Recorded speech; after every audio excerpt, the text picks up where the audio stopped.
እሺ ቬሪፊኬሽን ቬሪፊኬሽን ኢንስትሩሜንቱ እየሰራ መሆኑን ቼክ ማድረግ ነው። ቬሪፊኬሽን ቫሊዴሽን ካሊብሬሽን ልዩነታቸውን ባጭሩ ስናስቀምጥ ማለት ነው።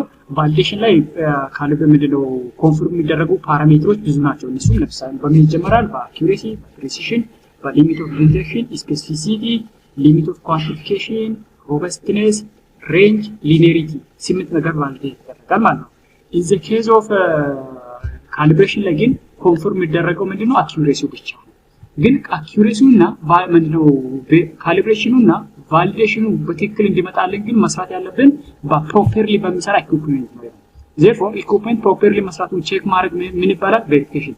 therefore ቬሪፊኬሽን ዲፌንስ ሲደረግ ቼኪንግ ኦር አንሰሪንግ is it working correctly ማለት ነው። በኮሬክትሊ እየሰራ መሆኑን ቼክ ማድረግ ማለት ነው። therefore correctly እየሰራ መሆኑን ቼክ የምናደርገው አንድ newly purchased instrument ነው። ለምሳሌ አንድን እቃ ሲንገዛ ላቦች ሲገዙ እንደ ግለሰብ ለመጠቀም ሲንገዛ ማለት ነው እየሰራ መሆኑን ቼክ እናደርጋለን። ለምሳሌ ሞባይል ብንገዛ እየደወለ መሆኑን ቼክ እናደርጋለን ማለት ነው። እሱ ቬሪፊኬሽን። ሌላኛው ደግሞ የተበላሸብን እቃ አፍተር ሜንቴናንስ ሜንቴን ካስደረግን በኋላ ማለት ነው ቬሪፊኬሽኑን ቼክ እናደርጋለን ማለት ነው። ለምሳሌ ከተበላሸብን በኋላ ካሰራን በኋላ ወጪ እናወጣለን። ወጪ ያወጣን ማለት ሳይሰራ ምንድነው መስራቱን ቼክ አድርገን ለመቀበል ነው ወጪ የምናወጣው ወጪ።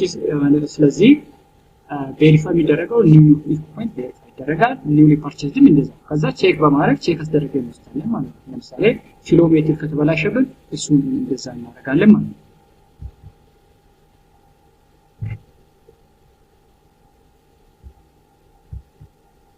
ሌላኛው የሚገናኝ ወርድ ምንድነው? ኳሊፊኬሽን።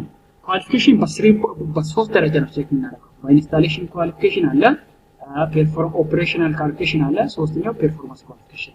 therefore qualification የሚጀምረው በምንድነው? setting specification and checking whether it works correctly and leads to expected result። ምን ማለት ነው? መጀመሪያ ምንድነው? አንድ መስፈርት እናወጣለን። የሆነ እቃ ለመግዛት ስፔሲፊኬሽን እናወጣለን። ይሄ ብራንድ የሆነ ሶፍትዌሩ እንደዚህ የሆነ የዚህ ሀገር የሆነ በዚህ ጊዜ ተሰራ የሚለውን መስፈርት እናወጣለን። that means that is setting specification ይባላል። ከዛ ስፔሲፊኬሽኑ ከዛ በኋላ ያን ስፔሲፊኬሽን አውጥተን የሆነ ካምፓኒ ተወዳድሮ ካሸነፈ በኋላ ማለት ነው አምጥቶ ምን ያደርግልናል? ኢንስቶል ያደርግልናል። ኢንስቶል ካደረጋልን ደግሞ እየሰራ መሆኑን በሶስት ሌቭል ቼክ አድርጎ ማለት ኢንስቶል ካደረገ በኋላ በሁለት ሌቭል ላይ እየሰሩ መሆናቸውን ቼክ አድርጎ ሰጠናል። ሁለቱም ሌቭል ምንድናቸው? ኦፕሬሽን እና ፐርፎርማንስ ኳሊፊኬሽን ማለት ነው። ኢንስታሌሽን ከዛ ቀድሞ ነው። ስለዚህ ሲናይ ዲፊኒሽኑ ሲናይ qualification is documented evidence that premise system or equipment are able to achieve predetermined specification then properly installed